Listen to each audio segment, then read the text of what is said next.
एक दौर था कि हमारा जो एक तासुर था कि जो जापानीज़ ब्रांड हैं ये सबसे अच्छे हैं। जी जी।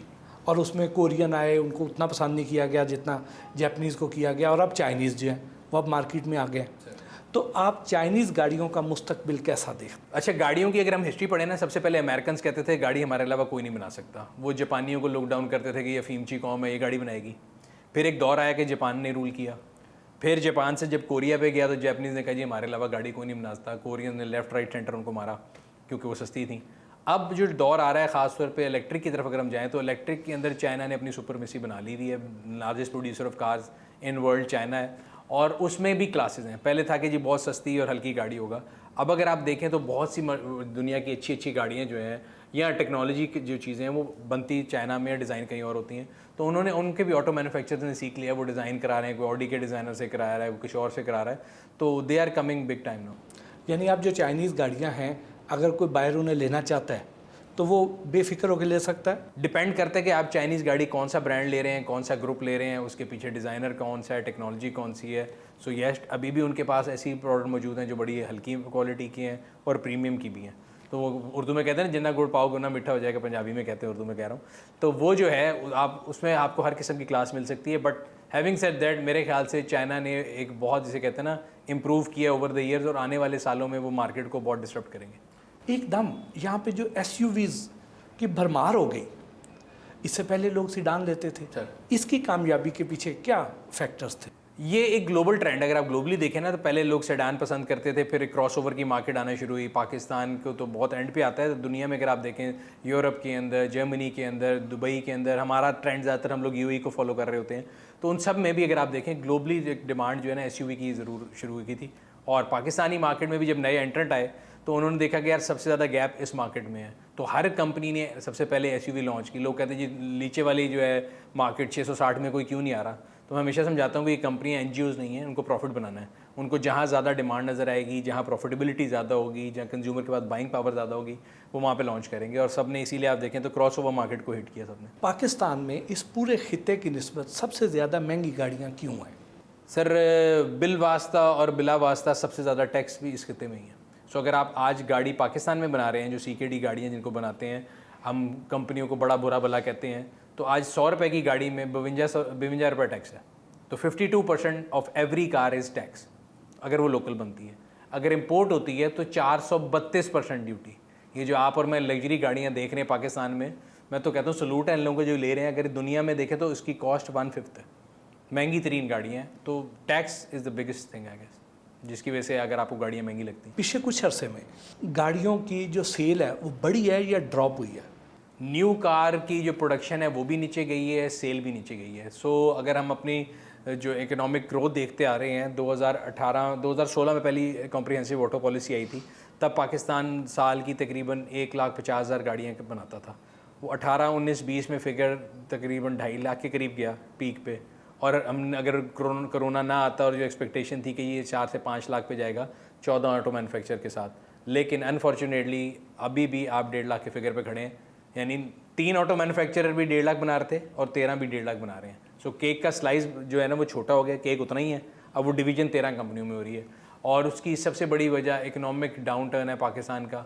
ये जो इम्पोर्टेड गाड़ियाँ आती हैं पाकिस्तान पे, जिस पे आपने बताया कि 432% टैक्स हम लगा देते हैं, अगर इतना टैक्स ना लगाया जाए तो क्या इससे हमारे जो 14 मैन्युफैक्चरर्स हैं इनको हेल्दी कंपटीशन का सामना नहीं करना पड़ेगा और ये अपनी गाड़ी की कीमतें रैशनलाइज नहीं कर देंगे और आम कंज्यूमर को उसका फ़ायदा नहीं होगा? बट साहब, ये वो आर्गूमेंट है जिसकी वजह से जो पाकिस्तान की इंडस्ट्री आज तक ग्रो नहीं की। अगर आप 90s में कंपेयर करें, हमारा जो हमसाया मुल्क है, हम कीमतें उनसे बहुत ज़्यादा कंपेयर करते हैं, तो उनके पास बहुत छोटी छोटी गाड़ियाँ थी, हमारे पास बड़ी बड़ी गाड़ियाँ थी। कभी BMWs आ रही हैं रेडको के थ्रू, तो कभी शाहनवाज के थ्रू मर्सिडीज़ आ रही हैं। उनके पास सिर्फ वो एक ही गाड़ी होती थी, छोटी सी साबुनदानी टाइप थी। ठीक है, उन्होंने क्या किया, उन्होंने अपनी इकोनॉमी को क्लोज़ कर दिया। उन्होंने कहा जिसने आना है वो इधर बनाएगा, वरना नहीं बनाएगा। ठीक है, इकोनॉमिक टर्म है कि आप अपनी इकोनॉमी को क्लोज़ कर देते हैं। हमने क्या किया, हमने कहा जी हमने ऑटो मैन्युफैक्चरर को धमकी देनी है, हम 10 साल की इंपोर्ट खोल देंगे। फलाना आया, उसको रेफरेंडम में वोट चाहिए, उसने कहा जी 15 साल की खोल दो। कोई कहता 3 साल की, कोई 4 साल की। सो एक ऐसा सीसो है जिसकी वजह से ऑटो मैन्युफैक्चरर को हमेशा बहाना मिल जाता है वो अंग्रेजी में कहते हैं इन्फेंट इंडस्ट्री आर्गूमेंट। ये ऐसा इन्फेंट है जो कभी बड़ा नहीं हुआ। रीज़न वो कहते हैं जी आपने हमारे लिए कभी पॉलिसी सेम रखी नहीं। कभी आप 10 साल की इंपोर्ट खोलते हैं हमें डराने के लिए, कभी आप 15 साल की खोल देते हैं, कभी आप 3 साल की खोलते हैं, कभी आप 5 साल की, जिसकी वजह से हमारी इंडस्ट्री ग्रो नहीं की। क्या ये सच है कि पोर्शे ने पाकिस्तान को ब्लैकलिस्ट कर दिया, पोर्शे अब पाकिस्तान में गाड़ियाँ जो है नहीं बेचेगा? सर ये जितनी मल्टी जो है ना इंपोर्टेड कंपनी होती हैं बहुत सियाने होते हैं। सो पोर्श जब पाकिस्तान में परफॉर्म कर रहा था तब उन्होंने कहा जी हमारा है। जब वो हालात ख़राब हुए, जब उनको लोगों ने ईमेल लिखी, उन्होंने कहा हम तो पहचानते नहीं है कौन है। सिमिलरली अभी हमारे एक दोस्त हैं, उन्होंने जो ऑडी एक बुक कराई वो लेट हो रही थी, उन्होंने ऑडी इंटरनेशनल को ईमेल लिखा, उन्होंने कहा जी हम इनको नहीं जानते।